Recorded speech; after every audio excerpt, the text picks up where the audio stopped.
It's autumn and I am in Zion National Park.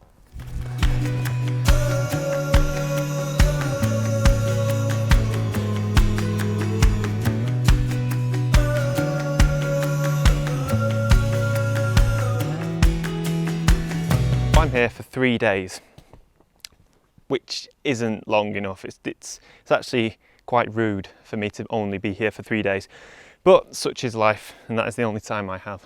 So there's 2 areas of Zion National Park I'll be visiting. One is the main canyon. The main canyon is very, very touristy. Cars are not allowed. You have to get the shuttle bus. It's very difficult to photograph sunrise, sunset, that kind of thing, because you can't make your own way in and out. You have to go on the bus with everyone else. And I have it on very good authority by a very talented photographer whose channel I have mentioned many times, Mr. Ben Horn. He recommended coming to the east side of the park, not only for amazing autumnal colours, but also to get away from the crowds and explore the more hidden parts of Zion National Park. And that's where I am now. And it is amazing. The colours are fantastic right now. Vibrant reds and vibrant yellows. But it's not easy, it's chaotic.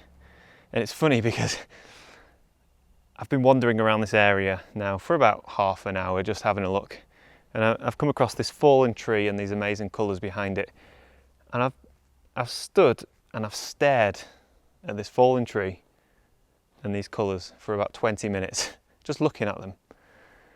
Just trying to work out the best composition. I've tried it here, I've tried it there, I've moved up, I've moved down, I've changed lenses, I've gone long, I've gone wide. And I know there is an image here. I know there is. But I'm struggling to find it.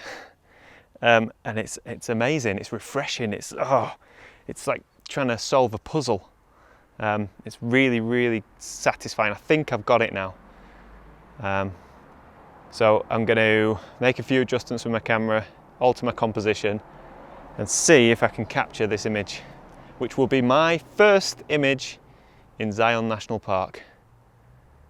Amazing. I should also mention that this is my first ever photograph with the new 5D Mark IV. Now, I'm not too fussed about an articulating screen. Apart from now, the one time I need one, I'm on this really awkward hill, sort of tripod all at funny angles, backed onto this sort of mud bank, and as soon as I step on the mud bank, everything slides and it's like a mini landslide, and I can't get into position to check my viewfinder. Oh, I wish I had an articulating screen. But this is probably the only time I'll ever say it. I'm really not that fussed.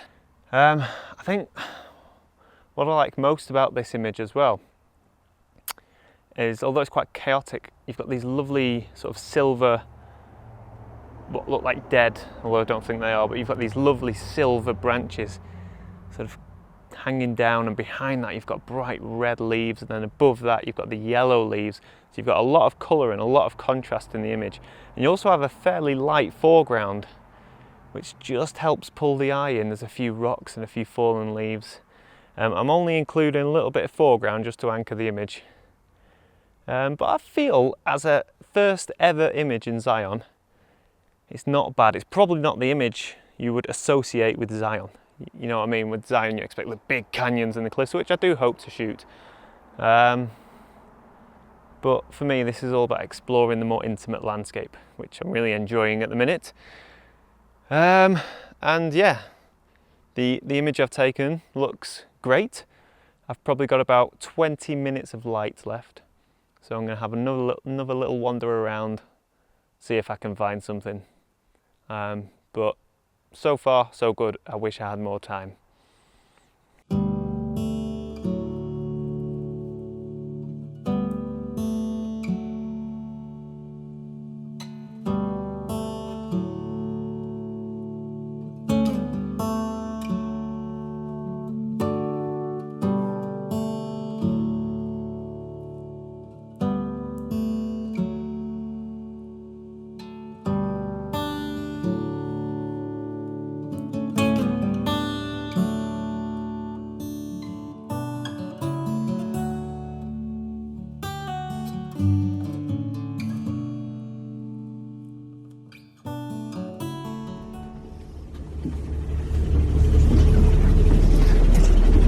you.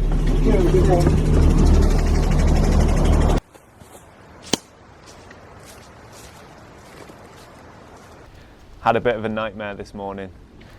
I checked the weather and it was forecast to be cloud all day, so I thought there's no point in doing a sunrise shoot. And at the last minute, an hour before sunrise this morning, I looked out of my window and I could see stars. So I thought, surely there's going to be a nice sunrise. So having done no research, no planning at all, I had a very, very quick look at Google Maps and I saw there was a bend in the river. I thought, if I can get to that bend in the river, and the bend means that the river runs in an easterly direction, so if there's going to be any colour in the sky, I'll be able to find a composition and get a nice colourful photograph. That was the plan. That was the very quick, loose plan.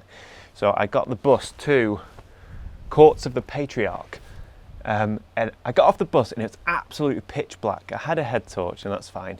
And I just found myself wandering aimlessly in the dark, completely lost, completely unaware of where I needed to go or what I needed to do. I walked through the river, I walked through bushes, I've got crap all over my feet, I'm wet, I'm cold. It was just an absolute disaster. I didn't get the camera out once. So now I've had to call it a day and head back home for breakfast. But there is a definite lesson here. I've said it before and I'll say it again. Always plan your photo shoots meticulously. Or, you know, not necessarily shoot, make sure you plan where you're going. Make sure you have an idea in mind of the area you want to explore. So I think my bus is coming now. I'm going to get on this, go home, have some breakfast and learn some valuable lessons from this morning's disaster. But it was beautiful. It was beautiful. So at least we've got that.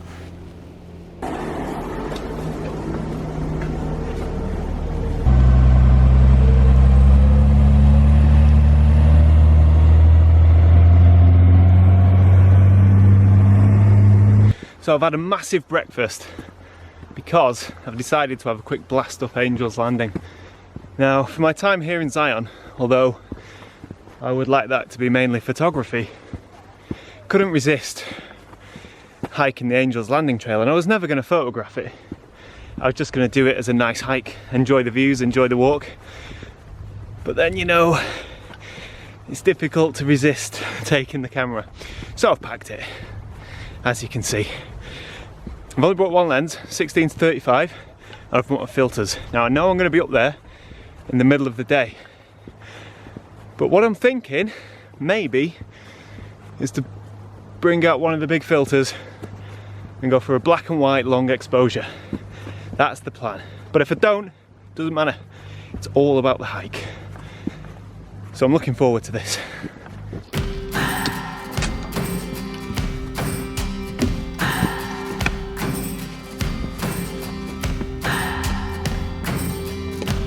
What do I believe? What makes me feel it to write you this song?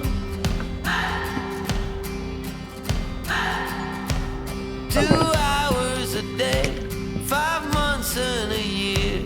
Oh, I loved you too long. You keep blowing me out, I keep holding you in. No worries. Can I put you in the video? Of course. How are you? Good, this guy just brought my camera up. Pay my fee. Yeah. Royalties. Yeah. Why do you still hurt? Who's wrong and who's right?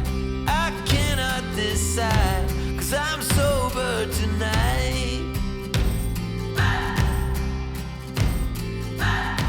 So the view that I'm photographing is really straightforward. It's a big vista with a massive canyon, huge walls, and a little bit of interest in the sky. I'm using the 15 stop filter, which at a shutter speed of 1/25 of a second, when you drop the filter in, that gives me 4 minutes, which is just about right because it's quite windy up here. So I've got some great movement in the sky, but I don't have to hang around too long. Not that that's a problem, because it's absolutely amazing up here.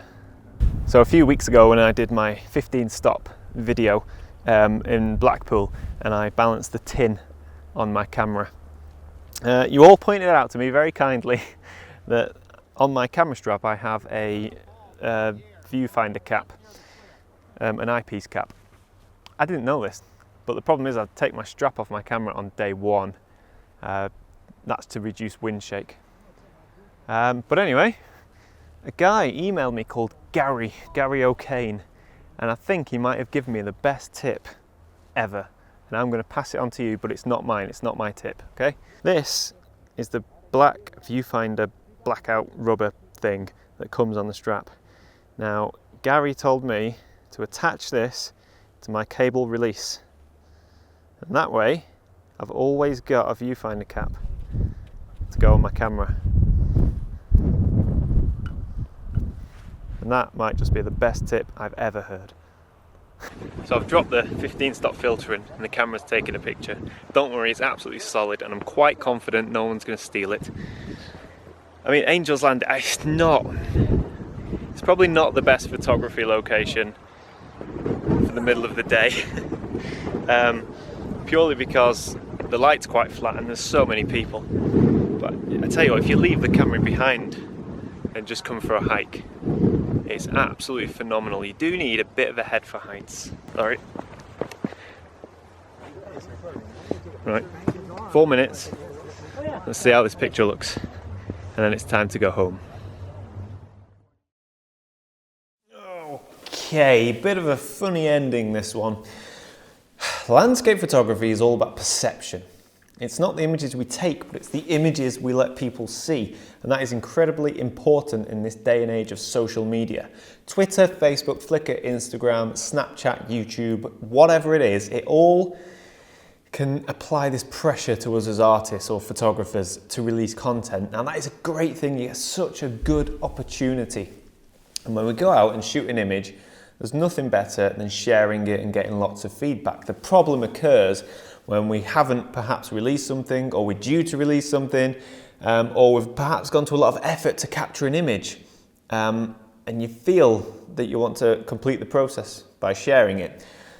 And if you're not entirely happy with the image, you can release it for the sake of releasing content. And that is never a good thing. It's just, you should only ever release images that you're really happy with and that you're happy to put your name to.